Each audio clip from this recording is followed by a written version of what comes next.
We learn more now in Heroes Among Us, presented by Navy Federal Credit Union.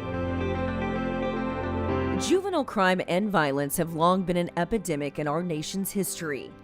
Since its inception in 1910, the Police Athletic League was formed with the singular goal of helping kids before they get into trouble.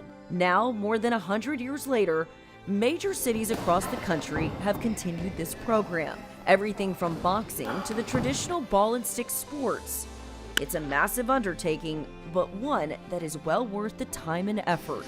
In Oklahoma City, the Police Athletic League provides a safe place for social, educational, and recreational activities. It's all designed to help kids stay off the streets and reach their full potential. The program was initiated to help basically bridge that gap between the community and the police department. But it gives an opportunity to experience something new, also gives them confidence. And then with that, you're giving them confidence, and they go on and do well in school. Just to see the progression of a lot of the kids from when they started to where they are, taking pride in just, their grades. For instance, this week, the kids had progress reports. First thing they came in, showed us their progress reports.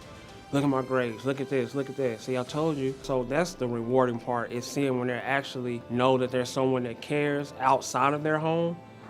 Building trust with kids in the community makes for a better world for everyone. Through a combined partnership between the police and local volunteers, kids from 5th grade all the way through high school have benefited through a shared passion. PAL is important because we use sports as a tool to mentor and build trust with the kids. That builds a relationship, and it breaks the ice between the perception of what the police are, and they actually get to be around police officers in a similar setting that they know about. So it just kind of breaks down barriers, and we're able to gain trust with our sports programs. Sports are great, we're all competitive here, and we all like to win, but at the end of the day, it's about breaking down those barriers and building trust with those kids, and changes their perception when they get to know us out of uniform. They get to know us as a coach and as a mentor, and they get to see us as real people.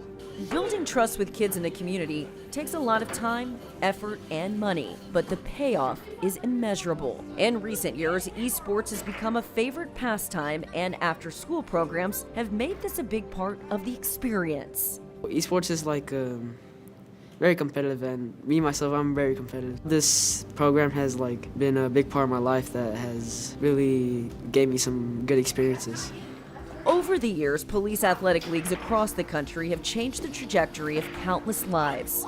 For those who've taken on this noble challenge, the payoff is well worth the investment. Most rewarding part is definitely seeing a kid who is going down the wrong path, who is destined for a very rough life, and that they're not going to make it if they don't have some intervention. When we get to interact with at-risk youth in a controlled, positive environment where it's not chaotic, there's not some major crime that's occurred, and we're having to interact in that light, it changes the perception that they have for police officers tremendously. To know that they're on a bad path, they've already proven it, they may be involved with drugs, gangs, whatever it is, and then we get involved and completely pull them out of that environment, help them change up the way they think about life. We mentor them, we teach them life lessons, we teach them about sports, we teach them how to be a man. That's the most rewarding thing, to see a kid is going to be in a bad situation, and then to change their life and know that you played a big part of that. It's very rewarding.